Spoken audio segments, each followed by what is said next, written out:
자, 인천 영종도에서 잠시 뒤에 마라톤이 시작이 됩니다. MBN이 개국 30주년을 맞아서 특별 기획으로 주최한 선셋 마라톤 대회가 열리는데 좀 비가 내리긴 합니다만은 참여 열기가 아주 뜨겁습니다. 현장에 나가 있는 취재기자 연결해서 지금 분위기는 어떤지 들어보겠습니다. 자, 노승환 기자, 이제 곧 경주가 시작이 되는데 비가 오는 게 좀 아쉽습니다. 그래도 사람들이 좀 많이 모여 있는 것 같아요. 네, 잠시 후 오후 4시에 제대로 보이는 출발선에서 경주가 시작됩니다. 이번 대회에는 만여 명의 시민이 참가했는데요.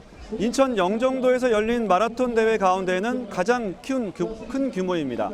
영종도는 수도권에서 쉽게 올 수 있고 섬이 워낙 큰 데다 바닷가로 해안도로가 길게 깔려 있어서 마라토너들에게는 꼭 한번 달리고 싶은 곳으로 알려져 있습니다. 이번 대회가 열려 많은 참가자가 일찌감치 참가 신청을 마쳤습니다. 대회는 20km 하프 코스와 10km 그리고 5km, 3km 모두 4개 코스로 나뉘어 진행됩니다. 특히 3km는 우리나라 마라톤 대회로는 처음으로 어린이가 뛸 수 있는 코스여서 참가 신청이 순식간에 마감될 만큼 인기가 높았습니다. 예, 마라톤은 이름 그대로 선셋 마라톤이기 때문에 해가 지는 노을을 보면서 달리고 그것이 끝나고 나면은 가족들과 함께 여러 가지 공연도 좀 볼 수 있는데 비가 온 게 조금 아쉽습니다. 자, 그래도 저녁까지 유명 가수들의 공연이 계속 이어지죠? 네, 마라톤 경주는 앞으로 2시간 정도 진행되고요. 마라톤이 끝나고 저녁 무렵에는 유명 가수들이 참여하는 공연이 펼쳐집니다. 보통 마라톤 대회는 달리는 선수 위주여서 함께 온 가족과 친지들은 사실 어디서 기다리거나 즐길 거리가 없을 때가 많죠. 그래서 마련된 공연입니다. 다이나믹 듀오와 이무진을 비롯해 여러 가수와 음악가들이 저녁 9시까지 공연을 펼칩니다. 지금까지 인천 영종도 선셋 마라톤 대회 현장에서 전해드렸습니다.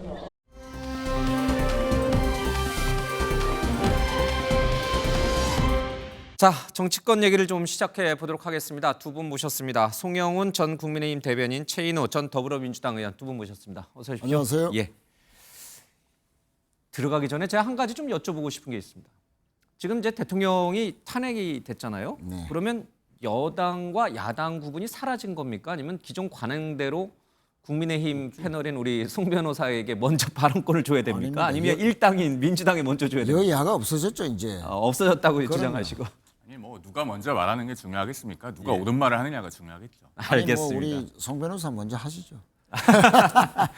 굉장히 그러니까 이런 부분들에 대해서 혹시 각 당에서 좀 예민하게 받아들입니까? 그러니까 대통령이 탄핵이 됐는데 왜 자꾸 여당을 먼저 기회를 주냐? 그런 혹시 내부의 그런 불만이나 뭐, 비판이 있습니까? 그런 문제 제기를 받은 건 없고요. 예. 다른 방송사를 가면 탄핵되고 난 뒤에 예. 일당 그 패널을 먼저 소개하는 것은 이제 대부분입니다. 일당 패널을 네. 그럼 제가 우리 송영훈 대변인보다 최인호 의원을 먼저 아니, 소개했어야 되는 꼭 거예요. 그러실 필요는 없고 예. 경우에 따라서 자유롭게 하시면 됩니다. 자유롭게. 민주당에서 이제 너무 그런 부분에 예민해 하시는 건요. 예. 45일 뒤에 여당이 되지 못할 것 같다는 불안감의 발로가 아니겠는가. 아니 국민들께서 우리는 그렇게 보실 예민하게 수 한 거 있다라는 없어요. 말씀. 예민하게 한 거 없어요. 자연스럽게 하십시오. 알겠습니다. 밖에 비가 와서 기온이 조금 차가운데 굉장히 뜨거워지는 것 같습니다. 먼저 윤석열 전 대통령 얘기를 좀 해보도록 하겠습니다. 뭐 꽤 시간이 흐른 것 같은데 지난 월요일이었어요, 그렇죠? 형사재판에서 이제 첫 내란죄 관련된 혐의 등으로 재판을 받았는데 지기현 부장판사가 헌재 재판과는 다르게 굉장히 시간도 그렇고 여러 가지 배려를 했다라고 하는 이제 비판을 민주당 쪽에서는 좀 지적하는 것 같습니다. 뭐 헌재 재판과 좀 다르게 형사 재판의 이 부장판사가 그 정도를 허락하는 것이 그렇게 문제가 됩니까? 아니 다른 역대 대통령이 구속되거나 또 재판 받으러 갈 때와는 전혀 비교가 되는 것이죠. 뭐 노태우, 전두환 대통령 저 재판 때도 첫 출석할 때는 다 호송줄에 묶인 모습이라든지 호송차에 수갑을 차고 호송차에서 내리고 또 법원으로 가는 과정 전체를 또 생중계도 했고 사진도 찍었고 그게 어떤 재판의 결과를 떠나서 역사적인 재판이니까 그런 기록을 남겨야 되는 순간이지 않습니까? 또 박근혜 대통령 때도 호송차에서 내려서 수갑을 차고 또 올라갔던 모습을 다 국민들이 실시간으로 봤죠. 그게 이제 그런데 공개된 건 아니었습니다. 이제 저 카메라 아니, 사진을 기자들이 다 좀 찍었지 멀리서 이제 예, 줌으로 해서 그렇죠. 찍은 거죠. 그렇죠. 그걸 이제 실질적으로는 뭐 사실상 허용한 것인데 예.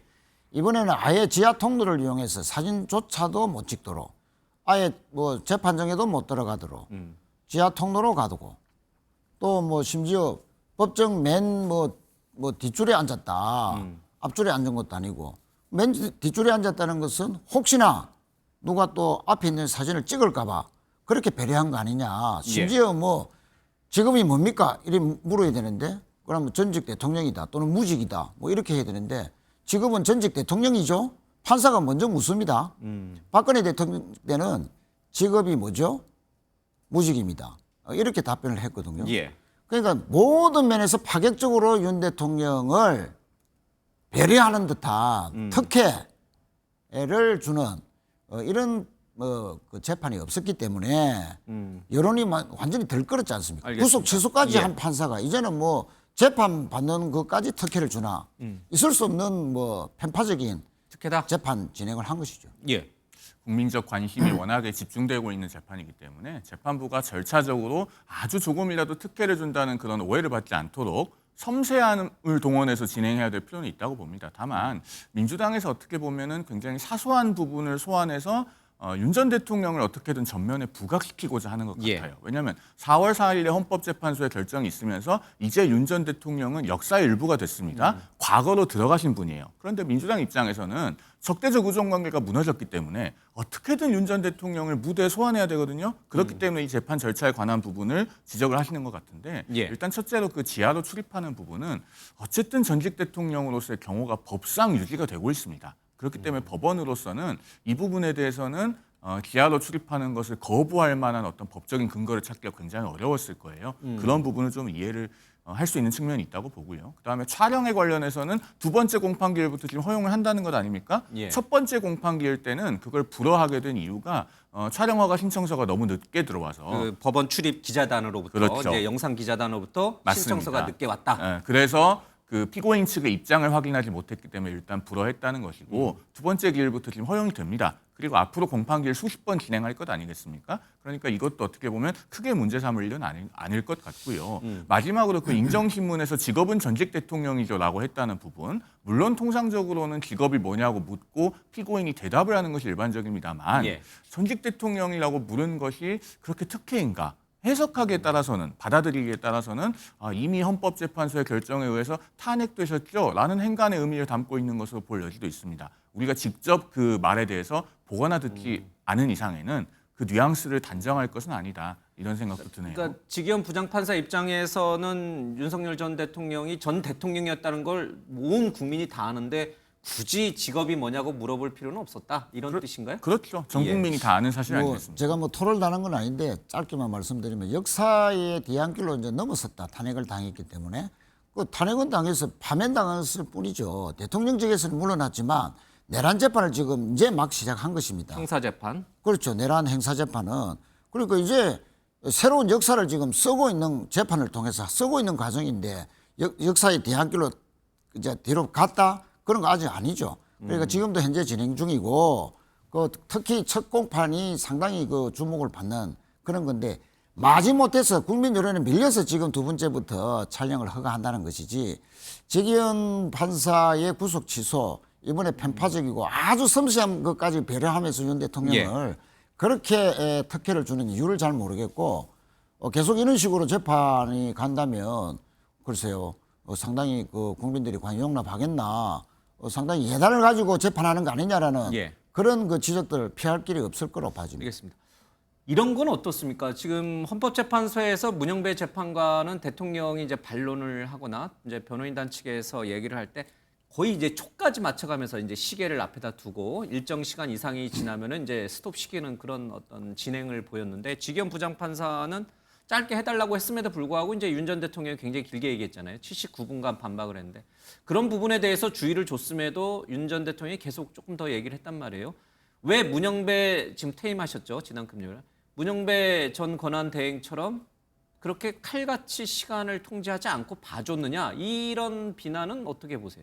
일단 두 가지를 말씀드리면요. 이 탄핵 심판은 형사 재판과는 법적인 성격이 조금 다릅니다. 예. 징계 절차로서의 특성이 있는 것이고, 그리고 청구인과 피청구인, 즉 국회 소추인단과 전직 대통령이죠. 피청구인 간의 이 대심 구조가 훨씬 더 중요하다고 볼 수 있어요. 예. 그렇기 때문에 균형을 맞추기 위해서 이제 문영배 소장 대행으로서는 시간을 제한했을 것이다. 그렇게 여겨지는 부분이 있고, 반면에 형사 절차는 어쨌든 피고인에게 유죄 판결을 선고할 수 있는 절차이기 때문에 예. 그만큼 피고인의 방어권이 훨씬 더 중요합니다. 그래서 뭐 초단위로 혹은 분단위로 이렇게 아주 엄격하게 시간 제한을 하지는 않을 것으로 보이고요. 그다음에 예. 두 번째로 그렇게 길게 말한다고 해서 피고인 본인에게 유리하냐 하면 그렇지가 않습니다. 대개의 경우에는 변호인들은 자신의 의뢰인인 피고인에게 법정에서 말을 최대한 아끼려고 하거든요. 왜냐하면 당사자가 직접 말할 때는 부지불식간에 본인에게 불리한 내용도 섞어서 말하는 경우가 많고, 그것이 사실 지난번 탄핵 심판 절차에서도 이미 확인된 측면이 있습니다. 어떻게 보세요? 일단 뭐 말을 많이 한다고 해서 재판이 유리한 건 아니다. 그거는 뭐 맞는 말씀인 것 같고요. 79분 동안 쉬지 않고 경고성 계엄이었다, 평화적 계엄이었다, 뭐 군 투입은 질서 유정이었다, 뭐 이런 건데, 특히 강조한 것은 비상 상황이었다. 야당의 어떤 줄 탄핵으로 인해서 국정이 붕괴 상태까지 이르렀고, 어쩔 수 없이 나는 계엄을 내려서 경고하려 했고, 또 그래서 평화적으로 끝났다. 이제 이걸 강조한 거 아닙니까? 그러니까 그 비상 그 상임으로 계엄을 했던 요건이 맞는 것이다. 그러니까 일단은 내란죄에서 좀 피해보려는, 그 우두머리에서 피해보려는 뭐 이런 그 진술을 한 거 아니냐. 그러면 내란죄에서 피할 길도 없는데 뭐 어떻게 해가지고 헌법소원까지 나중에 할지는 모르겠지만 예. 직권 남용으로 죄를 격화시켜서 뭔가 형량 자체를 낮추려는 그런 의도가 있다고 보고요. 관제에서 이제 사저로 갈 때 새로운 길을 걷겠다라고 했습니다. 새로운 길을. 그러니까 앞으로도 사저 정치를 계속 하겠다. 윤 대통령은 35%에 당시 달했던 탄핵 반대의 예. 그 여론이 자신을 지지하는 것으로 대단히 착각하면서 이 35%의 지지가 계속 유지된다면 정치적 영향력도 행사할 수 있고, 앞으로 여차하면은 신당도 만들 수 있다. 예. 그런 국민들의 여론이 된다라고 판단하면서 이번 재판은 경고성 계엄이었다, 평화적 계엄이었다라고 주장하는 결정적인 것은 내란 재판이 아니고, 내란 행사 재판이 아니고 정치 재판으로 끌고 가서 나중에 정치적 환경에 따라서 사면 복권을 노리는 명분쌓기다. 저는 그렇게 봅니다. 알겠습니다. 헌법재판소 탄핵 심판 때도 마찬가지고 지금 형사재판에도 마찬가지고 윤석열 전 대통령은 일관된 주장을 좀 하고 있는 것 같습니다. 경고성, 뭐 야당의 횡포에 경종을 울리기 위한 뭐 계몽령적인 그런 계엄이었다라는 주장을 계속 굽히지 않고 있는데, 이게 법적으로 봤을 때는 좀 어떻습니까? 법적으로는 받아들여지기가 매우 어렵죠. 이미 헌법재판소에서 한번 판단이 있지 않았습니까? 그 국회 봉쇄 부분, 심지어는 뭐 정치인, 법조인의 위치 추적 부분까지 헌재에서 다 인정이 됐습니다. 그리고 이번 형사재판에서 첫 공판기일의 첫 증인이 누굽니까? 조성현 전 수방사 경비단장이었죠. 예. 이분은 누구냐면 탄핵 심판 과정에서 이진우 전 수방사령관이 대부분의 질문에 대해서 진술 거부권을 행사하니까 헌법재판소가 바로 직권으로 채택한 증인입니다. 그리고 헌재에 나와서 여러 가지 중요한 증언들을 했고, 내 부하들이 다 보고 들었기 때문에 내가 달리 말할 수 없다. 거짓말할 수 없다. 라고 말씀하셨던 분이고, 그래서 헌법재판소 결정문에도 보면은 이분의 증언을 인용해 놨어요. 그런 증인이 첫 번째 증인으로 나왔고, 헌재에서와 결을 같이 하는 증언을 했습니다. 예. 그렇다면은 윤 전 대통령의 주장이 현실적으로 법적으로 의미가 부여되기는 상당히 어렵다. 오히려 예. 어떻게 보면은 본인에게 불리한 작용을 할 가능성마저 상당히 있기 때문에 이 부분에 대해서는 윤 전 대통령의 변호인단에서 본인의 의뢰인에게 이익한 길을 찾을 수 있도록 예. 좀 그 당사자인 윤 전 대통령과 긴밀하게 상의할 필요가 있지 않나 하는 생각이 듭니다. 근데 일관되게 경고성 계엄이었다, 내란죄가 아니다라고 대통령이 강하게 형사재판에서도 반복을 하고 있는데, 정말 이 윤석열 전 대통령이 그렇게 생각하시는 것 같아요. 사저로 돌아가서도 뭐 사실 국민에게 사죄한다는 말은 없었고 30분간 산책하는 모습도 목격이 됐고, 여러 가지 활동에 제약 없이 지하 그렇게 상가에도 지내는 것은 결국은 난 죄가 없다라고 하는 자기 확신이 있기 때문에 가능한 행동이 아닐까. 뭐 과잉 돌출 행동이라 봐야죠. 예. 그러니까 79분 동안 궤변을 이삼고 또 뭐 상가 지하 상가까지 활보하고 있다. 이것은 내가 건재하다.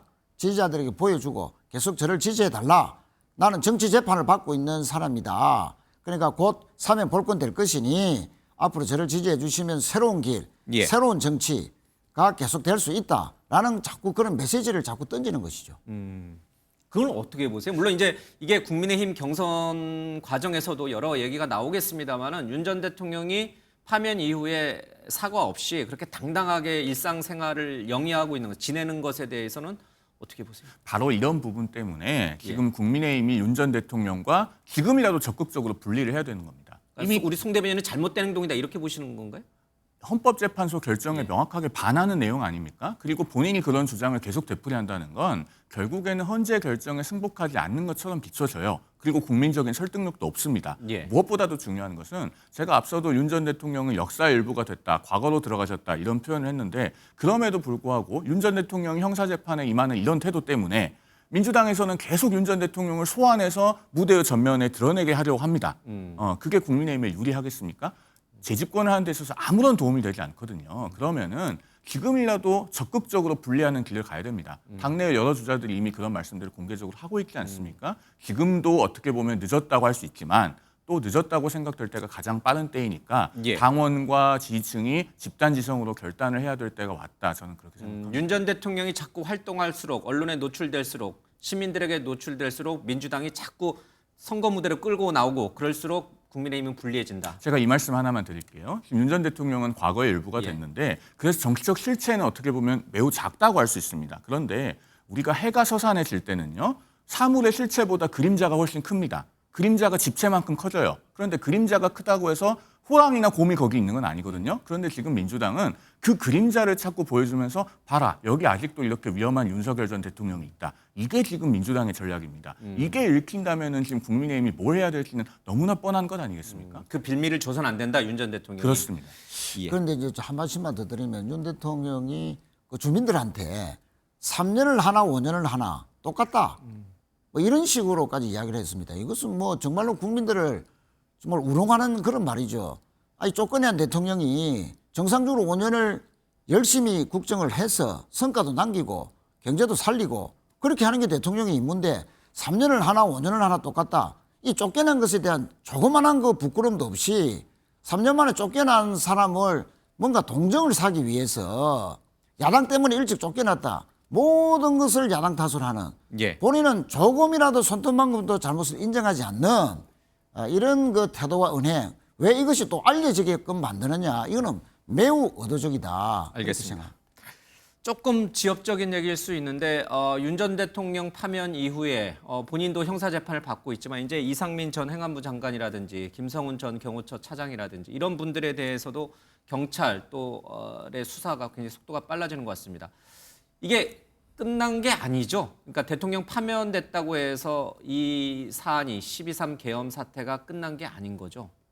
사태가 끝나지 않았다고 하는 것이 어떤 의미인지 모르겠는데요. 이제 관련자분들이 계속 조사를 받고 또 재판에 넘겨지는 과정들이 언제까지 이어질 것이냐. 제가 이제 그걸 여쭤봅니다. 그러니까 민주당에서는 이런 부분을 자꾸 내란 종식을 해야 된다라고 주장을 하는데 12월 3일 비상계엄 자체는 12월 4일 새벽에 비상계엄이 해제되면서 끝난 겁니다. 그리고 윤 전 대통령을 비롯해서 이른바 내란 주요 임무 종사 혐의를 받고 있는 분들은 대부분 다 기소가 됐다고 보여지고요. 그러나 물론 아직 수사선상에 있는 분들은 법과 절차에 따라서 수사가 이루어지고 그리고 국민들께서 더 이상 물음표를 그리지 않게끔 그 사실관계는 정확하게 밝혀질 필요가 있겠죠. 다만 그 절차는 수사기관이 알아서 진행하면 되는 것이고 이제 헌법재판소의 탄핵 결정까지 나온 마당에 그 이후에 대한민국에 대해서 이야기를 해야지 앞서도 제가 그림자라는 표현을 썼습니다마는 국민들께서는 이 대선이라고 하는 중요한 국면에서 햇빛을 보고 싶어 하십니다. 밝은 세상을 보고 싶어 하시는 것이지 그림자를 길게 늘어뜨리면서 봐라 여기에 기체만한 호랑이나 곰이 있다. 이걸 원하는 건 아니시거든요. 그런데 햇빛을 보려면 구름을 거쳐게 해야 됩니다. 구름이 걷어져야 해를 볼 수 있는 거죠. 새로운 역사도 이 진한 먹구름, 비구름 이것을 걷어내야 됩니다. 윤석열 대통령만 파면시켰다고 해서 이 비구름이 다 거쳐진 게 아니고 비구름, 먹구름에 조금만 드러냈을 뿐이죠. 지금 그 경호처 차장이 지금도 정진석 비서실장과 함께 압수수색을 4차례 또 10시간 대책 끝에 또 격렬히 저항해서 무산시켰다. 이것은 거꾸로 이야기하면은 비하폰 서버에 증거 인멸이 아직도 진행 중이다 하는 의심을 할 수밖에 없는 것이죠.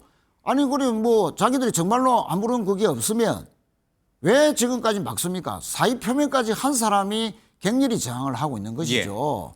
예, 그래서 이 다시는 이런 그 잘못된 쿠데타, 내란 이런 것을 없애기 위해서라도 국민의힘은 지금도 내란 특검에 대해서 부결시키지 않습니까? 자꾸 내란 그 수사 자체를 자꾸 방어하고 결과적으로 윤석열 그런 내란 세력들에 대해서 옹호하는 그런 모습만 드러낸다면 스스로가 예. 내란에서 벗어나지 못하는 것이죠. 알겠습니다. 왜 그런 그 윤석열과의 결단을 거리두기 결단을 못하는 것인지 참 답답할 나름입니다. 알겠습니다. 민주당 쪽에서는 아직 내란이 끝나지 않았다라고 주장하고 있고 국민의힘 쪽에서는 이제 과거보다는 미래를 좀 얘기하자, 현재를 얘기하자 이제 이런 쪽으로 방향을 잡고 있습니다. 그 빌미를 그러니까 과거를 얘기하지 않도록 과거로 돌아가지 않도록 빌미를 줘서는 안 된다라고 하는 그 여론이 국민의힘 내부에 있긴 합니다만은 또 윤 전 대통령 측근들 중에서는 자꾸 이제 윤 전 대통령의 후광을 입어서 어떤 정치적인 어떤 모색을 좀 도모하려는 그런 움직임도 좀 있는 것 같습니다. 바로 이제 윤석열 전 대통령을 추종하는 이른바 신당 창당 얘기가 이번 주에 굉장히 좀 뜨거웠습니다. 정치권에서도 상당히 논란이 컸는데 잠깐 들어보겠습니다. 사실 대통령 주변에 신당 창당하는 사람 많습니다. 그러나 대통령 그런 말씀 배격하십니다. 그래서 그분한테 시간을 드려라. 시간을 들면 다 알아서 한다. 더 이상 그분을 어떤 자기 정치 소재로 쓰지 마라. 이런 말씀을 드리고 싶습니다. 논의는 하지 않았지만 일단 뭐 보류된 걸로 알고 있습니다. 그래서 그게 국민들 눈높이나 시각에 맞지 않는 거니까 보류된 걸로 서로 알고 있습니다. 윤석열의 메시지가 없어도 윤석열의 뜻과 의도가 없어도 여러분들은 나와 똑같은 생각을 하게 될 것이다. 만약에 청년들이 그런 윤석열 정신과 가치를 이해하고 스스로 주체적으로 움직인다면 대통령 윤석열은 언제든지 청년들에게 모든 것을 내어주겠다. 윤 어게인이란 추상적 구호만 가지고 정당을 창당한다. 그런 것을 원하지 않는다는 것입니다. 네, 윤 전 대통령 변호인단에 속해 있던 뭐 배희철, 김계리 변호사 뭐 몇몇 분들을 중심으로 신당 얘기가 좀 있었습니다.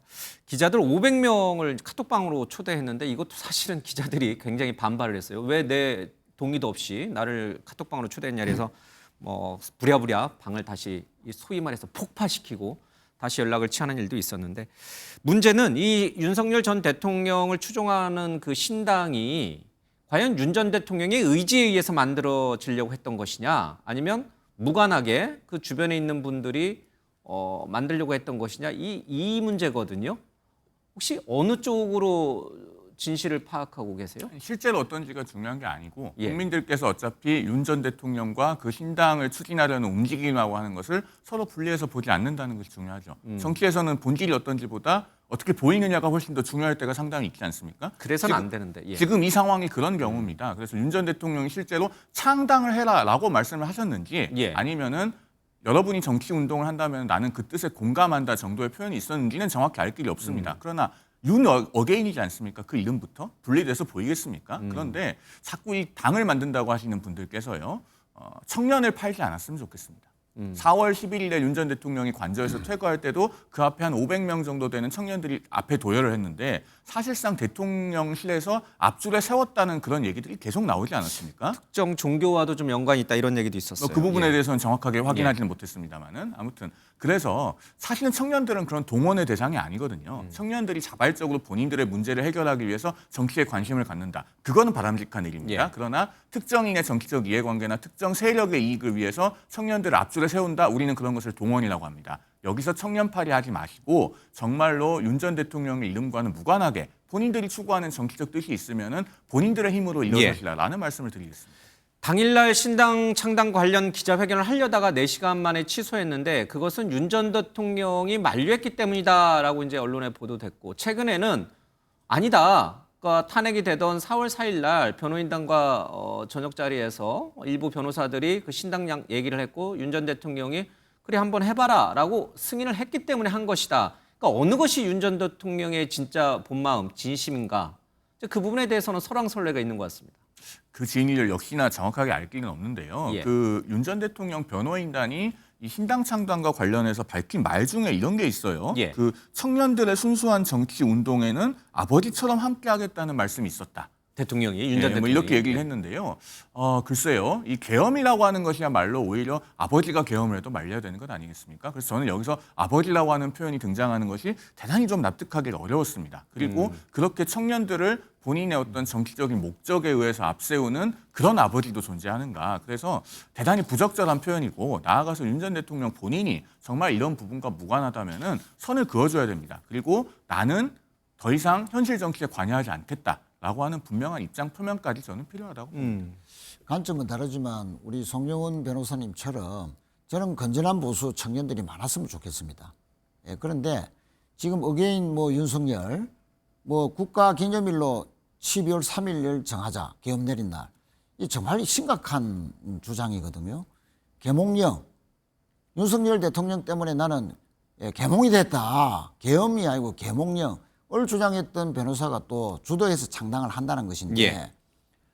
이것은 뭐 윤석열 전 대통령의 어떤 동의나 적극적인 후광 뭐 이런 것이 없으면 불가능하겠죠. 파면 당일날 허가했다라고 그 변호사가 이야기를 했지 않습니까? 신당 창당을 주도하는 변호사가. 그런데 윤 대통령의 이런 정치적 영향력을 유지하는 형태는 여러 가지가 있을 겁니다. 예. 뭐 나경원 의원을 그 관저에서 만나서 뭐 출마해라라고 뭐 했다는 뭐 부추기 있는 설도 있고요. 또 뒤로는 한덕수 대행이 출마하도록 또 찐윤들을 지켜서 또 예. 부추긴다. 또 뭐 그 이철우 지사를 만나서는 대통령 해보니까 충성심이 강한 사람을 써야 되겠더라. 이 말은 배신자를 뽑지 말라는 것이거든요. 그것은 그 소위 말하는 한동훈 대표를 겨냥한 거 아니냐. 이렇게 이런저런 말로 또 이런 포인트 저런 포인트대로 다 지금 영향력을 유지하려 하고 있다. 결국은 35% 탄핵을 반대했던 그 국민들을 본인의 지지로 지금 자꾸 착각하는 겁니다. 예. 그리고 시간이 갈수록 아마 지지하는 의원들이 떨어져 나가겠죠. 그럼 고립되면 고립될수록 지금 내란 재판에도 불리하게 돌아갈 것이다 라고 보면서 본인은 어쨌든 지금의 재판에서도 의무해 줄 수 있는 정치 세력이 필요한 것이고 여차하면 신당을 만들어서 이번 지방선거는 몰라도 다음 23대 국회의원 선거에서는 비례정당이라도 만들어서 예. 몇 석이라도 차지하는 그래서 윤 대통령의 계몽받았던 사람들이 국회에 진출하는 끝까지도 염두에 둔 예. 이런 그 신당 창당 시도나 그 비슷한 행위들은 계속될 것이다 이렇게 봅니다.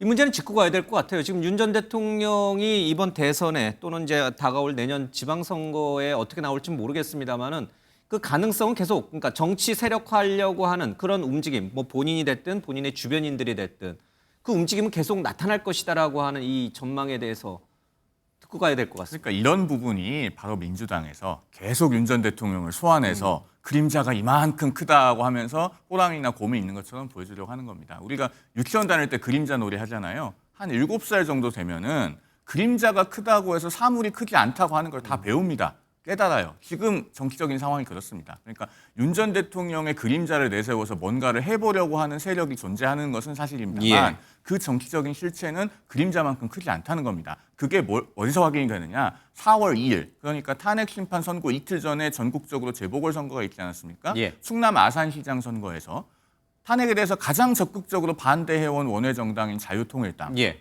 0.9% 얻었습니다. 그게 지금 현실적인 힘의 크기거든요. 그리고 4월 4일에 헌재에서 전원 일치로 탄핵 결정이 나오면서 그 힘의 크기는 더 약화됐다고 보는 것이 합리적일 겁니다. 즉 정치적으로 매우 미미한 힘을 가질 수밖에 없는 집단에 대해서 마치 엄청나게 우리 민주주의나 뭐 선거 질서에 영향을 미칠 수 있는 것처럼 그렇게 이야기하는 것은 현실과는 동떨어진 얘기다. 알겠습니다. 자, 그러면 한덕수 총리 지금 대통령 권한 대행은 바로 우리 송 대변인께서 얘기했던 그 윤 전 대통령의 그림자에 해당되는 것인가? 그 부분도 한번 좀 들여다봐야 될 것 같습니다. 잠깐 화면으로 영상 먼저 보겠습니다.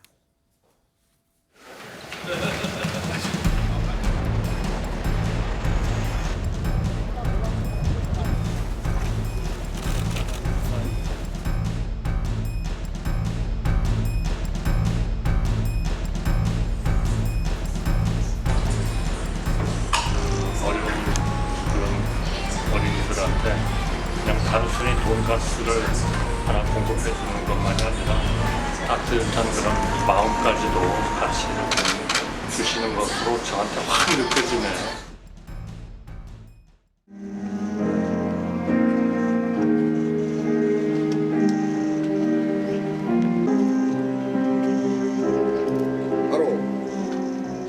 국내적으로는 사회적 갈등과 국론 분열이 심화되고 있습니다.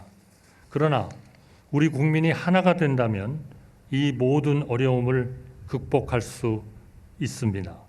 통합이 곧 상생입니다. 대화와 협력으로 사회적 갈등을 풀어나가면서 국민의 저력을 국가 발전의 에너지로 승화시키는데 온 힘을 기울이겠습니다. 예, 한덕수 이 권한 대행은 우리 송 대변인이 얘기했던 윤 전 대통령의 이 그림자 커져버린 그 그림자에 해당되는 것인가 아니면 완전히 새로운 윤 전 대통령과는 관련이 없는 새로운 하나의 실체인가? 그래서 나름의 그림자를 또 만들어낼 수 있는 사람인가? 후보인가? 뭐 끝까지 출마를 하더라도 윤 전 대통령의 영향력으로부터 자유롭지는 못할 겁니다. 그러나 첫 출발은 분명히 윤 전 대통령 쪽에서 부추겼다. 기획한 바대로 국민의힘 후보도 한번 띄워보고 또 한덕수 대행도 한번 띄워보고 지금 지푸라기라도 잡는 심정으로 윤 대통령은 본인과 가까운 누구라도 좋다는 겁니다.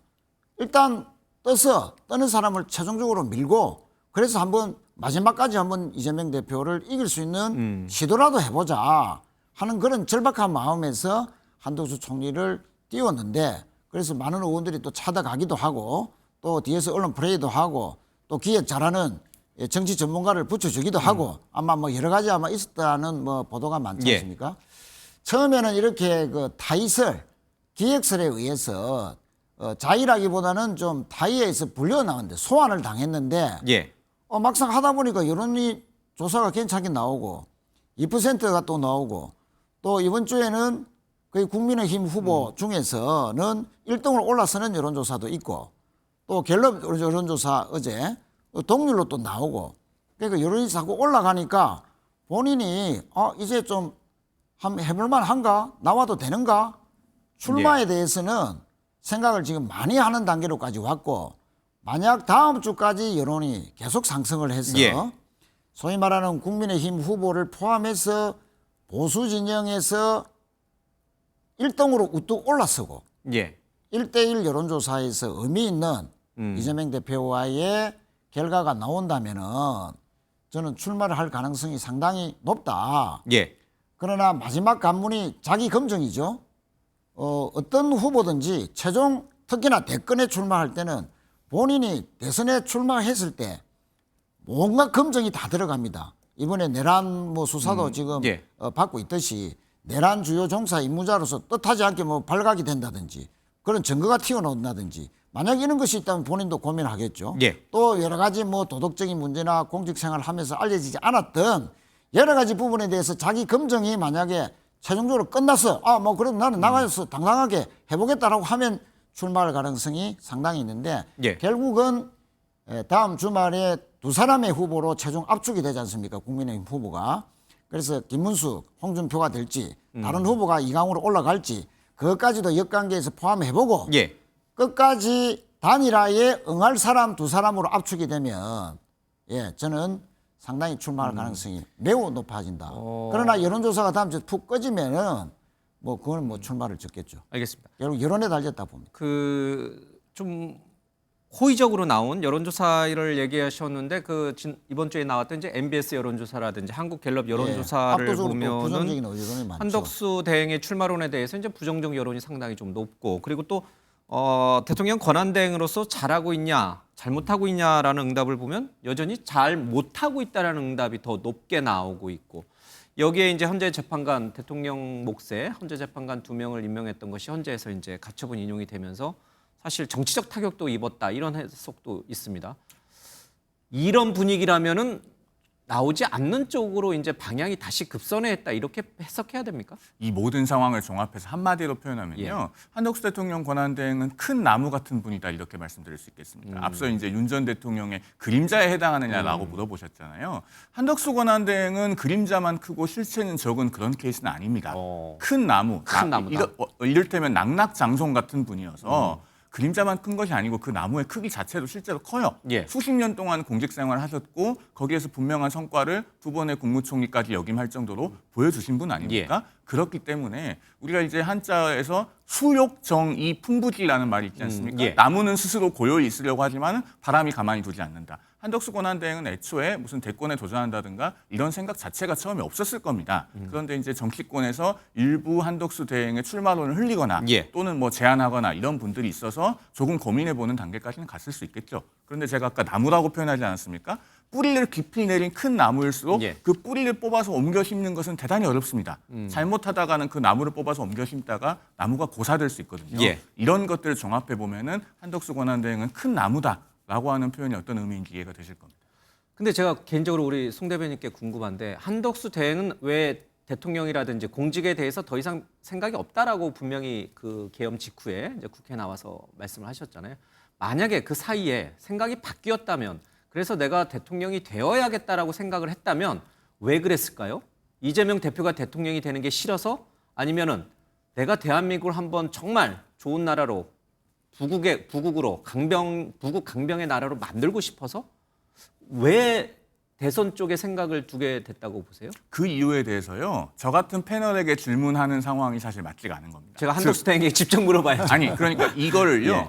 한덕수 대행께서 정말로 국민의 선택을 받고 싶으시면 본인이 떳떳하게 나와서 내가 만들려고 하는 나라는 어떤 나라고 왜 그걸 내가 해야 되겠다고 결심을 하게 되었는가 직접 소상히 밝히는 것이 도리예요. 맞죠? 그것이 모두 베일에 쌓여 있고 저희처럼 양당에서 나온 출연자들이 그런 것을 추측하거나 추론해서 답해야 되는 상황 자체가 문제가 있는 것이고 아마 국민들께서는 지금 대선이 45일밖에 안 남았는데 왜 그런 것들을 제3자가 추정해서 말해야 되는 상황인지를 아마 납득하지 못하고 계시는 겁니다. 답변을 잘 피해 가시네요. 제가 왜 한덕수 대행이 만약에 생각이 바뀌었다면 출마를 해야겠다라고 바뀌었다면 왜 그랬을까요? 뭐 저는 대통령이 혹시 되면 내란 수사에서 벗어날 수 있을까? 개인의 일신의 그 뭐 안위를 그런 위해서 동기 이 외에는 솔직히 저도 그 이유를 잘 모르겠습니다. 아니 며칠- 이재명 대표가 싫어서 대통령 되는 아니, 거예요. 그게 말이 되는 소리입니까?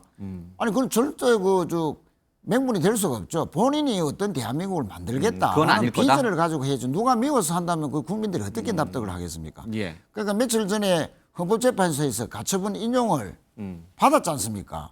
위헌적인 행위를 했다고.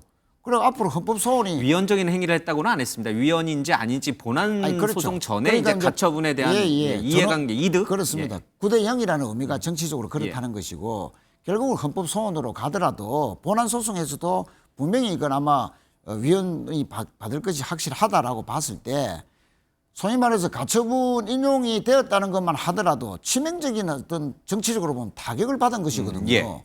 그럼에도 불구하고 뭐 부인이 말린다더라 또 아니 탄핵당한 대통령의 3년 이상의 총리로서 대행으로서 잘못 모심에 대한 정치적 책임은 또, 예. 또 얼마나 크며 또 위헌적인 행위 마흔역 재판관을 그렇게 안 하다가 또 위헌이라는 판결까지 받고 이 소위 말하는 출마의 명분 대통령으로서 나올 수 없는 하나의 명분도 없는 분이 이렇게 만지작거리면서 즐기는 것 이상의 예. 출마 자체를 거의 이제 기정사실화하는 듯한 행보를 하는 것은 도저히 뭐 이해할 길이 없는데 물론 뭐 어느 세력으로부터 약점이 잡혔나 이런 말까지도 나올 정도인데 저는 이해가 안 된다. 도저히 이해가 안 갑니다. 한 가지 있다면 본인을 위해서 예. 본인이라면 뭔가 내란 수사에서 치명적인 뭔가가 드러나기를 우려해서 이래 예. 당하나 저래 당하나 이왕 한번 붙어보고 뭐 대통령이 되면 다행이다 뭐 이런 심정 아닐까 하는 그런 억측까지도 나올 정도다. 알겠습니다. 말씀을 드리겠습니다. 최인우 의원이 보시기에는 이제 한덕수 권한대행이 대선에 나오는 것 자체가 이해가 안 된다라고 이제 보신 것 같고. 자격이 없다고 생각합니다. 그러나 이제 만약에 정말 나오신다면 그 의미를 왜 나와야 하는지 또 나와서 무엇을 위해서 정치를 할 것인지에 대해서 국민 앞에 소상히 밝혀야 된다. 그런 시간이 올지 안 올지는 아직은 알 수 없다. 안 올 가능성이 더 높다고 보여지죠. 왜냐하면은 정말로 뜻이 있었다면 국민의힘의 입당에서 국민의힘 경선에 들어오셨어야 됩니다. 그런데 지금 이제 경선은 출발했지 않습니까? 그 상황에서 국민의힘의 후보가 뽑히고 나서 공직 사퇴 시한이 5월 4일까지입니다. 5월 3일에 국민의힘의 후보가 최종 확정이 돼요. 예. 그러면은 후보가 선출된 직후에 국무총리직을 그만두고 사퇴를 해서 출마를 한다. 그것은 국민의힘이라고 하는 정당과 그 정당의 당원을 존중하지 않는 태도 아니겠습니까? 예. 그렇게 했을 때 아마 그런 출마라고 하는 시도가 성공할지에 대해서 물음표가 그려지기 때문에 저는 여전히 가능성이 낮다고 봅니다. 저는 이제 그 대목에서 예. 잠시만 그건 어떻게 보면 일부 후보의 희망 사항일 수도 있는 게 만약에 다음 주말까지 한덕수 대행의 지지도가 조금 더 올라간다. 계속 출마 여부가 관심을 받는 상황이 계속되는 상황에서 저 국민의힘의 경선은 이제 부차화되고 관심이 상당히 훨씬 적어지고 한덕수 대행 쪽으로 여론조사가 오르니까 더 이제 출마 예. 선언이 며칠이냐까지도 이제 관심이 가는 상황에서 느닷없이 출마 포기를 해버리면요. 국민의힘의 이제 경선 자체는 어떤 후보가 된다 하더라도 대타밖에 안 되는 겁니다. 알겠습니다. 예, 그리고 완전히 이제 망하는 길이죠. 그런데 그런 상황까지도 한덕수 총리가 과연 즐기는 상황까지 갈 것인가. 예. 그래서 출마 가능성이 저는 상당히 높아 보인다는 거죠. 그러니까요. 지금 이런 얘기가 나오는 거를 국민의힘 당원들께서 보시면은 굉장히 화가 나실 거예요. 왜냐하면 국민의힘 경선은 그래도 민주당과 달리 굉장히 큰 역동성을 가지고 있잖아요. 그 과정에서 치열하게 경쟁을 하고 선출된 후보 중심으로 단결해서 컨벤션 효과를 예. 얻어야 됩니다. 그렇게 해서 이재명 대표 한번 대등하게 붙어봐야 되는데 한덕수 차출론 때문에 마치 국민의힘 경선이 예선화되어가는 예. 그런 프레임이 등장함으로써 얼마나 국민의힘 당원들이 지금 마음에 상처를 받고 있을까 하는 생각이 듭니다. 근데 지금 한덕수 추대론을 먼저 불을 지핀 거는 국민의힘에 있는 여러 중진 의원들을 비롯한 많은 의원분들이잖아요. 뭐 한간에는 뭐 50명이 넘는다 이런 얘기도 있던데 국민의힘 의원분들이 추대론을 먼저 불을 지핀 거 아닌가요? 그러니까 그분들께서 정말 당원들의 총의에 맞는 행동들을 하신 것인지에 대해서는 저는 개인적으로는 의문이 있습니다. 개인적으로는 그리고 50여 명의 국회의원이라고 하지만 사실 그 명단이 한 번도 확인이 된 적이 없기 때문에 그 실체에 대해서는 조금 의구심이 있고요. 알겠습니다. 한덕수 대행이 어떤 선택을 할지 그것도 상당히 좀 관심이 되고 있습니다. 자, 오늘은 국민의힘의 이 조별 1차 토론회가 있었습니다. 그 모습 지금 오후 2시부터 있었는데 잠깐 영상을 먼저 보겠습니다. 이번엔 순서대로 유정복 후보님부터 드리겠습니다. 네, 존경합니다. 가짜를 물리치고 진짜가 되는 유정복. 바로 제가 이번 대선에서 그 역할을 하겠습니다. 저는 보수에서 가장 중요한 가치가 노블리스 오블리제라고 생각합니다. 저는 직접 그 일을 실천했습니다. 대한민국의 위대한 순간은 아직 끝나지 않았습니다. 이제 시작입니다. 함께 갑시다. 저에게 맡겨주시면 집권 여당의 6월의 푸르름을 그 영광을 다시 찾아드리겠습니다. 네, 국민의힘에서는 모두 8분이 이번 대선에 이제 출마를 했습니다. 그래서 오늘 조를 나눠서 A조, B조 이렇게 나눠서 오늘 A조에 1차 토론회가 있었습니다. 김문수, 안철수, 양양자, 유정복. 나름 뭐 다들 경쟁력 있는 분들이고 또 이번 대선에 글쎄 오랫동안 준비한 분도 있고 갑작스럽게 계엄 사태 이후에 갑작스럽게 또 이제 출마를 결심하신 분도 있는 것 같습니다. 사실은 내일이 더 빅데이다 이렇게 얘기하시는 분들도 있고 그러나 오늘 A조에서는 누가 이렇게 좀 관심을 끈다고 보십니까? 아무래도 저희가 토론 영상을 끝까지 보지 못하고 이 방송에 들어왔기 때문에요. 좀 예단하기는 어렵습니다만은 지금 언론에서 말하는 그 주목도 순서대로 놓고 보면은 김문수 전 장관이 아무래도 주목을 받겠죠. 그러나 안철수 의원, 또 양양자 전 의원, 유정복 시장 모두 훌륭한 분들이기 때문에 당원과 지지층께서 그 토론을 보면서 나머지 세 분에 대해서도 정책과 비전과 장점을 발굴하는 그런 뜻깊은 시간이 되셨길 바랍니다. 예. 내일은 홍준표, 한동훈, 나경원 그다음에 이철우 지사가 좀 합니다. 잠시 뒤에 이제 홍준표 전 대구시장께서 이제 여기 출연하실 예정인데 내일도 사실은 빅데이예요. 그렇습니다. 뭐 죽음의 조라고도 이야기하고 예. 소위 4강 티켓 준결승으로 올라가는 길목에서 세 사람이 좀 유력하니까 예. 또 1등을 서로 또 다투는 여론조사상에도 큰 차이가 나지 않는 세 분이기 때문에 예. 대단히 치열할 걸로 봐지는데 이게 토론 방식이 후보자 한 사람이 복수로 질문하는 예. 게 아니고 한 사람만 꼭 집어서 질문을 하더라고요. 그러면 어느 후보가 누구에게 꼭 집어서 한 사람에게 할 예. 것인가 이게 이제 아주 재밌는 포인트인 것 같은데 내일은 아무래도 이제 홍준표 후보는 예. 김문수 후보에게 질문을 하면서 상당히 좀 극우적인 이미지의 예. 김문수 또 뭐 너무나 친윤스러운 후보가 경쟁력이 있겠냐는 식으로 상당히 공격을 할 것 같고 예. 한동훈 후보는 김문수 후보에게 계엄에 그렇게 사실상 찬성하고 탄핵을 그렇게 반대한 것이 과연 당에 도움이 되겠냐 예.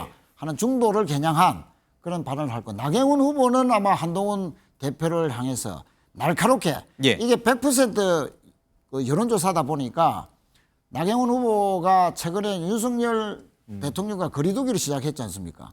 이거는 친윤 색채만 가지고는 김문수, 홍준표 그 분들과 똑같은 친윤에서 갈라먹게 하기가 좀 예. 쉽지 않다 보고 4등 안에 들어가고 또 더 도약하기 위해서는 중도층에 대해서 예. 어필을 해야 되니까 윤과 거리를 두면서 한동훈 대표 상대적으로 중도의 그 지지도가 높다는 한동훈 대표에 날카롭게 공격을 하면서 아니 혜택받은 윤 대통령한테 가장 혜택받은 사람이 그렇게 배신자 짓을 할 수 있냐 나는 탄압까지 받은 사람이다. 예.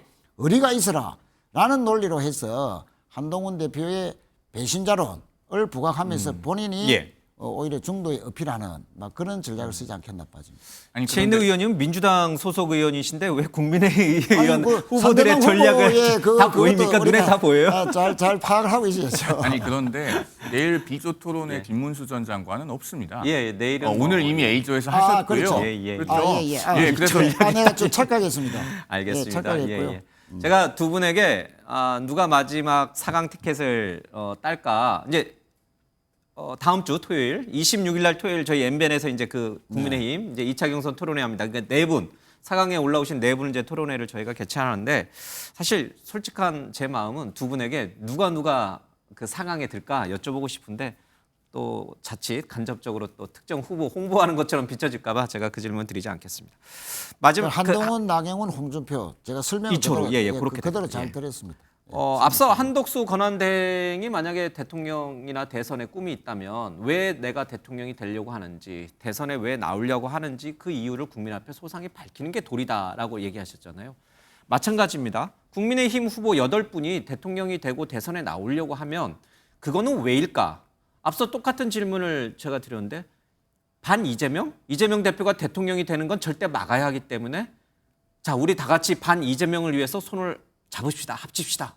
뭐 이런 건가요? 아니면 국민의힘 후보만의 어떤 독특한 내지는 아주 큰 어떤 대의, 뜻이 있는 것인가요? 어제 그 부분과 관련해서 예. 국민의힘의 8명의 후보들이 비전 발표회 하지 않았습니까? 우리 예. 유튜브에서 국민의힘 검색해서 들어가시면 그 후보들이 10분씩 비전 발표한 영상들이 다 올라와 있습니다. 우리 국민들께서 한번 보시면은 국민의힘 후보들이 단순히 반 이재명만 이야기하고 있는 것이 아니다. 각자 나름대로 잘 준비했다라는 걸 확인하실 수 있을 겁니다. 예. 이미 그 공식 채널에서도 많이 본 후보는 유튜브 조회수가 2만 회를 넘었더라고요. 예. 그리고 이걸 각 방송사들에서도 중계를 했기 때문에 뭐 다 합치면 조회수가 상당히 됩니다. 보시면은 정말 많이 준비한 후보들이 있구나라고 하는 것을 느끼실 수 있을 겁니다. 반 이재명을 위한 빅텐트를 치자. 이거는 아니다. 사실이 아니다. 이런 뜻이군요. 그러니까 빅텐트라고 하는 게요. 일단 저는 빅텐트라는 용어 자체부터가 별로 마음에 들지 않습니다. 저는 그런 그 언어를 쓰시는 분들은 표현을 좀 바꿔야 된다고 생각하거든요. 왜냐하면 텐트는 바람 불면 날아갑니다. 그리고 뭔가 가설적인 느낌 들죠. 차라리 예. 대연합이라고 표현하면 어떨까 싶어요. 2차 대전에서도 연합군이 이기지 않았습니까? 걸프 전쟁 때도 다국적군이 이겼습니다. 그러니까 연합은 좋은 거예요. 그렇게 좀 표현을 하고 싶고요. 이재명 전 대표가 현재 가장 앞서 있는 것만은 분명합니다. 그리고 가장 위험한 사람이라고까지 일컬어집니다. 그러면 그런 인물의 집권을 막기 위해서는 모두가 널리 힘을 합쳐야 되는 것은 맞죠. 다만 그 빅텐트랍시고 당 외에 있지도 않은 무소속 후보를 세워서 경선을 우회하고 마치 정치적 우회 상장을 하듯이 그렇게 해가지고 나중에 다시 합병하는 식의 빅텐트를 만들고자 한다면 그게 국민들로부터 널리 설득력이 있겠는가라는 생각이 듭니다. 알겠습니다.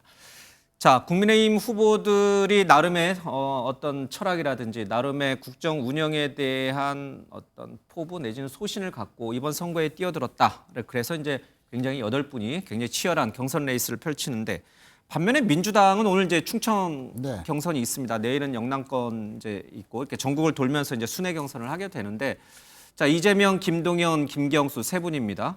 근데 재밌는 것이 누가 민주당의 대선 후보가 되느냐가 아니라 누가 2등을 하느냐, 누가 착한 2위가 되느냐 그런 게 관심이 되는데 이건 좀 이해하기 어렵습니다. 정치권의 생리를 놓고 봤을 때.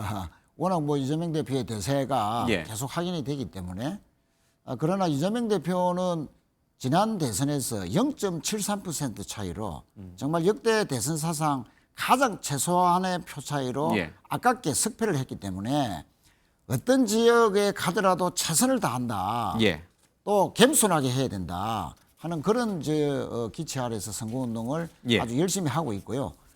그래서 지금 뭐 2등을 뭐 누가 해야 될 것인가 이에 대한 관심은 사실은 없고 본인이 한 표 한 표 정성을 다한다 하는 각오로 열심히 하고 있다는 말씀을 우선 드리고 오늘 이제 충청권의 경선이 이제 발표가 되면 이재명 대표의 대세가 한 번 더 확인이 되지 않겠나 그런 측면에서는 뭐 별 이변이 없을 것 같고 예. 방금 말씀하신 대로 2위가 누가 되느냐에 따라서 당장 내일 영남권에서의 2, 3위 간에 연설 내용이 달라질 것이다 이렇게 예. 봅니다. 물론 오늘은 첫날이라서 뭐 대통령실 집무실 이전이라든지 국회 분원 설치 뭐 이런 지역 균형 발전 차원에서의 연설은 막 거의 똑같아 보지만 예. 만약에 김경수 지사가 2등을 한다라고 하면 예. 김동연 지사가 상대적으로 어제 TV 토론에서 가장 진보적인 색깔을 보였거든요. 예. 특히 정세 문제에서도 가장 적극적으로 이야기할 정도로 그래서 진보적인 색깔 부각이 크게 도움이 안 됐는가에 대해서 전략을 수정할 가능성이 있고 또 만약에 김경수 지사가 3등을 한다라고 하면 어제도 거의 뭐 이재명 대표와는 큰 차별화가 없었습니다. 예. 김동연 후보는 이재명 대표와 몇몇 대목에서 상당히 재원 분배라든지 경제와 복지와의 관계라든지 한국 FTA 문제라든지 개헌이라든지 이런 측면에서 상당히 차별화를 시도를 했는데 예. 그 결과 2등에서 우뚝 서버리고 김경수 지사와는 상당한 격차로 2등을 해버리고 예. 김경수 지사는 만약에 이제 큰 차이로 3등을 해버린다 예. 하면 이 소위 말하는 착한 2등 전략이 알겠습니다. 결정적으로 실패했다. 그래서 아마 좀 더 선명성을 부각하는 쪽으로 선거 전략을 수정하는 계기가 되지 않겠나 이렇게 봐집니다. 알겠습니다. 뭐 집무실 문제라든지 이제 증세 문제를 놓고 이제 새 후보 간에 조금 생각이 좀 다른 거는 있긴 한데 그래도 좀 큰 어떤 시야에서 놓고 보면은 우리가 벌써 그러니까 세 번째 탄핵에 두 번째 파면된 대통령을 맞이하고 있지 않습니까? 그러니까 87년 체제, 헌법 체제에 대한 개헌 얘기는 이번 대선에서 꼭 풀어야 될 우리 이제 숙제다라고 느끼시는 분들이 많은데 이재명 대표, 전 대표는 이 문제에 대해서 명확하게 입장을 얘기 안 하시는 것 같아요. 명확하게 얘기를 안 하는 정도를 넘어서서 굉장히 회피하고 있다고 보여지죠. 이재명 전 대표가 최근에 며칠 안 됐습니다. 예. 페이스북 메시지에서 그 세종 집무실로의 대통령 집무실 완전 이전 문제를 언급하면서 사회적 합의를 통해서 풀겠다고 썼더라고요. 제가 그걸 보면서 개헌이라는 단어를 정말 극구 피하는구나. 라고 느껴졌습니다. 사실 대통령 집무실 완전 이전하는 것은 수도가 옮겨가는 문제이기 때문에 2004년 헌재 결정에 따르자면 그건 개헌 사항입니다. 그런데 왜 개헌 얘기를 못하죠? 지금 개헌을 이야기하는 많은 주자들이 본인들의 임기를 단축하겠다고 합니다. 특히나 뭐 한동훈 전 대표 같은 경우는 처음부터 나는 3년만 하겠다라고 얘기를 하고 있지 않습니까? 그런 아젠다가 등장하면서 이재명 전 대표도 개헌을 하겠다고 하면 본인의 임기를 단축해야 될 텐데 그런 것만은 극구 하지 않겠다. 즉 나는 털끝만큼도 희생하지 않겠다라는 생각을 가지고 있는 것이 아닌가 보여집니다. 예, 반론 잠깐. 그렇습니다. 개헌은 사실상 불가능하죠. 왜냐하면 6월 3일 날 지금 50일도 채 안 남은 그런 시점에서 국민투표법을 또 개정을 해야 됩니다. 지금 재외 국민들에 대한 그 투표권 자체가 지금으로 가면 위헌 판결을 받았기 때문에 그것 자체를 하지 않으면 국민투표도 불가능한 것이거든요. 그런 현실적인 부분이 있다. 그리고 개헌이라는 것은 합의가 가능해야 됩니다. 국민적인 합의도 궁극적으로 있어야 될 뿐만 아니고 정치권의 합의가 있어야 되는데 4년 중임 대통령으로 하자. 이거는 대체로 정치권에 합의된 사항입니다만 권력 분산을 하는데 책임 총리제를 주장하는 사람은 사실상 내각제를 주장하는 사람들도 있습니다. 그럼 대통령 중심제와 내각제 너무나 큰 권력 구조의 차이인데 어떻게 합의가 될 것이며 심지어 윤 대통령이 마지막 헌법재판소 최후 진술에서 3년 임기 단축 개헌을 주장했습니다. 지금 개헌을 해가지고 앞으로 차기 대통령을 3년짜리로 하자. 이것은 다음에 이재명 대통령의 임기를 3년으로 하자는 정략적인 그런 술수가 담긴 거기 때문에 이는 매우 엄중한 주장이다. 개헌을 가정한 어떤 내란 세력들의 차기 대통령의 임기 단축을 노리는 것이다. 이런 거기 때문에 이런 식의 지금 차이가 있는데 어떻게 개헌이 그 정치권에 합의가 되겠습니까? 제가 딱 10초만 말씀드리면 지금 당장 개헌을 하라는 얘기가 아니고요. 약속을 해라. 그렇죠. 언제 어떻게 하겠다는 것을 구체적으로 보여달라는 이야기입니다. 이재명 대표도 공약으로 제시할 겁니다. 알겠습니다. 자, 두 분 얘기는 여기까지 듣겠습니다. 고맙습니다. 감사합니다.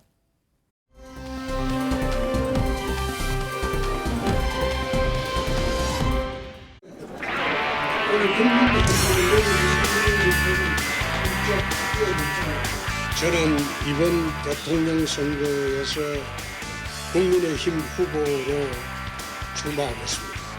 이번 대선은 홍준표 정권이냐 이재명 정권이냐 왕자 선택의 그런 대선이 되어야 합니다. 대한민국 국호만 빼고 다 바꿔야 한다고 저는 생각합니다. 7공학 시대를 여는 개헌을 통해서 완전히 새로운 나라를 만드는 중요한 계기로 삼아야 합니다. 홍준표가 집권을 하면 가장 중요한 개헌부터 시작을 할 겁니다.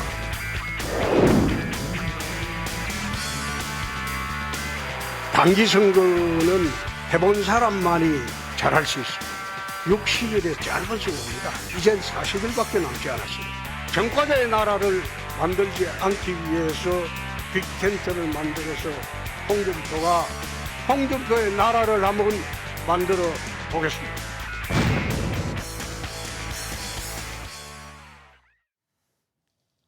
국민의힘 경선과 관련해서 이 대선 예비 후보들을 저희 MBN이 순차적으로 모시고 얘기를 나눠보고 있습니다. 자, 오늘은 홍준표 전 대구시장을 스튜디오에서 직접 만나보겠습니다. 어서 오십시오. 안녕하십니까. 안녕하세요. 오늘 A조 토론이 있었고 내일은 이제 우리 홍 시장님이 포함되어 있는 B조 토론이 있었습니다. 아마 내용을 잘 못 보셨죠? 2시에 하는 거라 앞부분에. 못 봤습니다. 별 안 봐도 되는 분들이기 때문에 안 본 겁니까? 아니면은 그는 아니고 원래 그 토론을 하면서 정답을 머릿속에 넣어가면 토론을 하기가 굉장히 힘이 들어요. 현장에서 듣고 평소 생각하던 대로 그렇게 하는 것이 훨씬 자연스럽고 또 편안하고 재미있는 토론이 될 겁니다. 역시 고수의 냄새가 느껴지십니다. 저희 방송도 생방송이지만 준비된 원고대로 안 하고 편하게 그렇습니다. 했습니다. 편하게 합시다. 알겠습니다. 좌우로 왔다 갔다 해도 상관없고 나는 뭐 그런 데는 개의치 않으니까요. 저도 옷은 풀어놓고 하랍니다. 그럼요. 편하게 하십시오. 편하게. 다음 주 토요일 날 저희 MBN에서 2차 이제 경선 네 분이 이제 올라와서 네 분의 토론회가 열립니다. 솔직하게만 여쭤보고 싶습니다. 우리 그 네 명에 우리 홍 시장님께서 들어가 있는 건 뭐 당연하다고 여기실 것 같고 나머지 세 분은 누가 될까요? 저는 잘 모르죠. 저는 잘 모르죠. 그러면 우리 홍 시장님이 들어가 있는 건 확실하고요? 4명이야 들어가겠죠. 4명 안에 들어간다. 나머지 세 분은 모르겠다. 아실 것 같은데 안 알려주시는 것 같습니다. 한 분 한 분 제가 좀 여쭤보겠습니다. 김문수의 전 장관께서 요즘 뭐 이제 SNS를 통해서 이제 체력 문제, 턱걸이에 이어서 이제 팔굽혀 문제도 얘기하고 있는데 혹시 거기에 이제 응답을 좀 다셨던가요? 전혀. 관심 없으세요? 그런 체력 대결에 대해서? 아니 경거는 자기가 잘해야 되는 겁니다. 가끔 가다가 남의 실수로 되는 경우도 있지만은 예. 기본적으로 자기가 잘해야 되는 거예요. 내가 어떻게 선거를 치르겠다, 정책을 어떻게 준비하겠다, 예. 국민들에게 어떤 화두를 던지겠다. 그거 생각하는데 주력하는 게 맞죠. 체력 이거를 증명하는 데 주력할 게 아니다 이런 뜻인가요? 아니 그래 하는 사람도 있고 예. 아직 한 10년은 괜찮을 거예요. 그러니까 아니 그 뭐 정치를 머리로 하는 거지 체력으로 하는 정치는 과거에 몸싸움 할 때 이야기 아닙니까? 보니까 우리 홍 시장께서는 김문수 전 장관한테 이제 문수영님 그러시던데 좋죠. 꽤 오랫동안 이제 지켜봐 오셨지 않습니까?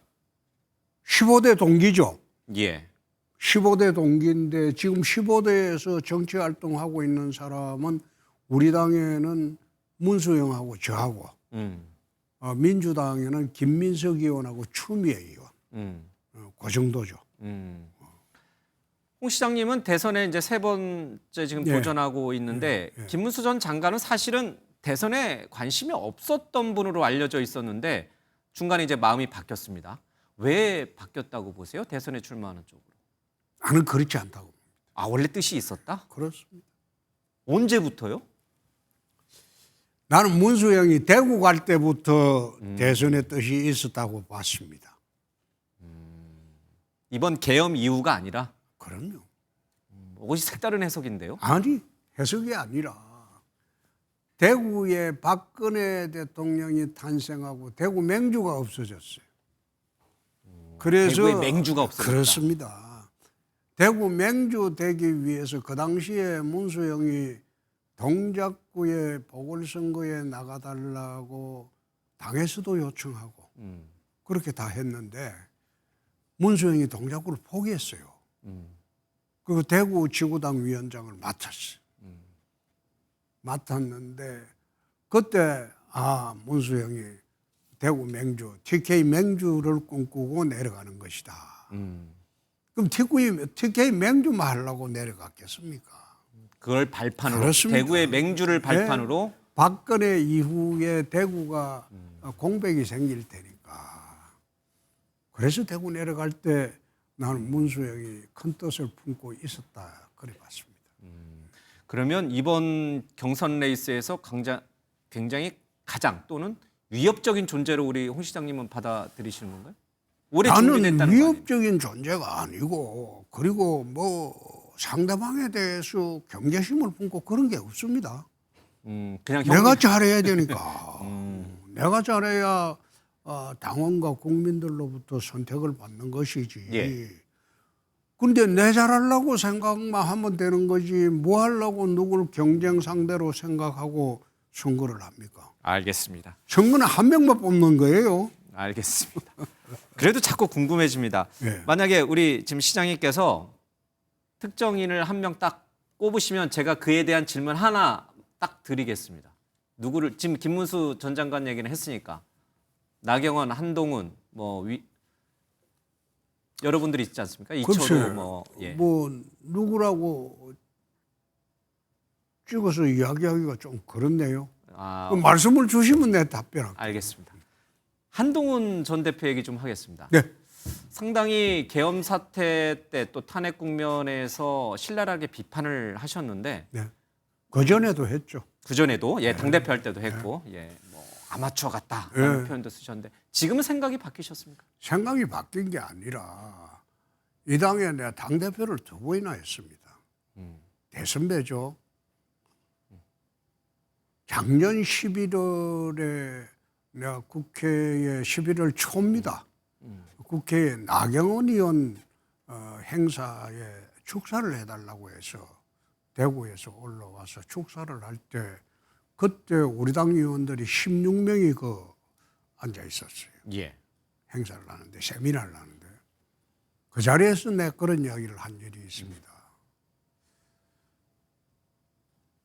당과 대통령이 이런 식으로 자꾸 의기장을 놓게 되면 탄핵 사태가 올 것이다. 그 작년 11월입니다. 11월 초인데 그 뉴스에 다 났어요. MBN도 나 있어요. 한번 검색해 보세요. 맞습니다. 예. 그래서 이러지 마라. 당과 대통령은 하나가 되어야 된다. 박근혜 때 왜 탄핵을 당했냐? 당과 대통령이 따로 놀았기 때문이다. 탄핵 사태가 올 수가 있다. 제2박근혜 사태가 올 수가 있다. 근데 40일 전에, 40일 후에 탄핵이 돼버리죠. 예. 그렇죠? 그래서 그때도 한 대표한테 그런 식으로 하지 마라. 대통령한테 깐족거리고 턱 밑에서 yar랑거리고 그런 식으로 약올리지 마라. 여당 대표답게 해라. 한 대표를 내 비판을 많이 했죠. 지금은 그거는 당대표가 그래 하면서 탄핵 사태로 갔으니까 탄핵에 대한 책임이 있다고 나는 보죠. 여당 대표로서 탄핵에 대한 책임이 있다고 보죠. 야당만이 아니다. 그렇죠. 야당의 폭거뿐만 아니라 여당 내 분열이죠. 알력이고. 그 책임이 있다. 그러니까 거기에 당대표를 하면서 탄핵을 초래했으니까 큰 책임이 있죠. 그래서 지금은 좀 다르죠. 탄핵은 지나가 버렸으니까 이제. 예. 이제는 남은 거는 탄핵에 매몰되는 것이 아니고 새로운 나라를 우리가 힘을 합쳐서 만드는데 예. 매진해야 될 때니까 지금은 조금 바라보는 게 틀리죠. 그때는 당대표로서 한동훈이는 그래서는 안 된다는 거였고 이제는 전부 힘을 합쳐서 새로운 나라로 가는데 같이 가자는 거고. 네. 알겠습니다.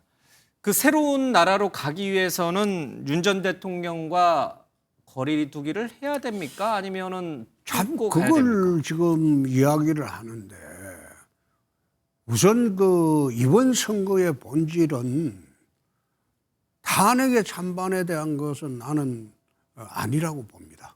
그걸로 이 혼란된 나라를 새롭게 안정화시키고 그리고 국제관계가 얼마나 지금 복잡합니까? 그것을 제대로 헤쳐나갈 수 있는 지도자를 새로이 뽑는 그런 선거라고 봅니다. 정권 연장이나 정권 교체냐 예. 그런 문제가 아니라고 봅니다. 이재명 그래서 제가 내세운 게 이재명의 나라냐 홍준표의 나라냐. 그럼 이재명의 나라가 되면 이 나라가 어떻게 될 것이고 홍준표의 나라가 되면 어떻게 될 것이다. 예. 윤석열의 나라하고는 전혀 다른 나라죠. 지금 해야 하는 게. 예. 우리가 지금 해야 하는 거는 87 체제, 예. 6공화국이 거의 40년을 지났어요. 이제 6공화국의 소명은 완성이 됐어요. 예. 민주화입니까? 우리나라가 80년 전에 건국하고 건국 시대, 예. 조국 근대화 시대, 민주화 시대를 이제 끝났어요. 예. 그 다음 가는 세대가 시대 정신이 뭐냐? 대한민국 국민들의 전부 힘을 합쳐서 G7 국가로 다시 국군이 하는 그런 순간인데 거기에 걸맞는 제도적 틀, 개헌 그리고 사회적인 모든 문제 이걸 전부 제도적인 틀을 만들어서 새로운 나라 만드는 게 다음 이번에 선출될 대통령의 임무라고 나는 봅니다.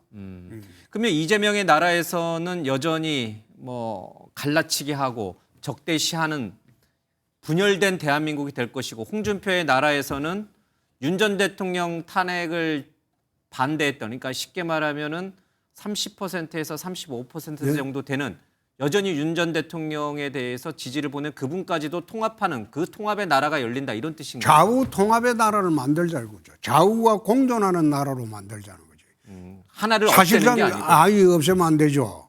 지금 우리나라가 이렇게 혼란스러운 거는 2002년도 노무현 대통령 들어오고 난 뒤에 보수 진보의 갈등이 그때부터 시작이 됐어요. 그리고 좌우의 갈등이 그때부터 시작이 됐어요. 20여 년 지났죠. 예. 그것이 마지막으로 극적으로 충돌한 게 계엄 사태고 탄핵 소추 사태라고 나는 봅니다. 그래서 그 한 시대는 지났으니까 예. 이젠 좌우가 공존하고 한쪽이 한쪽을 갖다가 억압하는 그런 시대는 보내자 이거예요. 보수 진보가 예. 공존하는 시대. 공존의 개념은 진영 논리가 아니고 예. 국익 개념으로 정하자는 거지. 진영 논리를 떠나서 나라의 이익, 국민의 이익께는 국익 개념을 최상위 개념으로 두고 좌든지 우든지 보수 진보든지 간에 예. 국익에 걸맞는 정치 활동을 하자는 거죠. 그래서 좌가 우를 압박하는 사태, 우가 좌를 압박하는 사태, 그거는 이제는 종결하고 서로 공존하는 시대를 만들어보자. 예. 알겠습니다. 시간이 금방 가네요. 2분 정도 남았는데 예. 그냥 직접적으로 여쭤보고 싶습니다. 경선 통과해서 대선 후보가 되리라 확신하십니까? 나이면 할 사람 없을 겁니다. 지금 이재명의 나라가 되면 예. 암담하죠. 예? 범죄자가 중범죄자가 나라를 다스리게 되는데 그 나라가 어떻게 국제적으로도 인정을 받으며 국민들에게 어떻게 비치겠습니까? 헤쳐나가려면 경륜이 있어야 되고 예. 해안이 있어야 되고 강단이 있어야 됩니다. 국민들한테 내가 왜 이재명의 나라를 원하십니까? 홍준표의 나라를 원하십니까? 두 개의 비교표가 있습니다. 선거 때 본격적으로 비교표를 내놓고 예. 국민들의 판단을 한번 구해보겠습니다. 알겠습니다. 만약에 대통령이 된다면 정말 반대쪽, 그러니까 이재명 대표를 지지했던 국민이나 뭐 이재명 대표 개인도 되겠지만 다 포용하실 생각 있습니까? 용서 그럼. 통합과 용서 포용? 그럼 그래 안 하고 나라가 계속 혼란스러우면 이 나라가 어디로 가겠습니까? 예. 나는 2008년도 광우병 파동 때 원내대표를 하면서 그래 혼란스러울 때도 야당과 예. 합의해서 국회를 운영했습니다. 그 이야기만 하겠습니다. 그걸 믿어달라. 그렇습니다. 알겠습니다. 20초 드리겠습니다. 뭐 또 MBN에 나오시겠지만 그래도 한 말씀 하시고 정리하시죠. 국민 여러분, 나라가 정말 혼란스럽고 어렵습니다. 이 혼란을 극복할 사람은 강단 있는 사람이 대통령이 되는 게 저는 맞다는 생각입니다. 그리고 해안이 있고 경륜이 있는 사람이 이 어지러운 국제관계에도 헤쳐나갈 수 있다고 생각합니다. 알겠습니다. 믿어주시기 바랍니다. 예. 고맙습니다. 예, 홍준표 전 대구시장과 얘기 나눴습니다. 고맙습니다.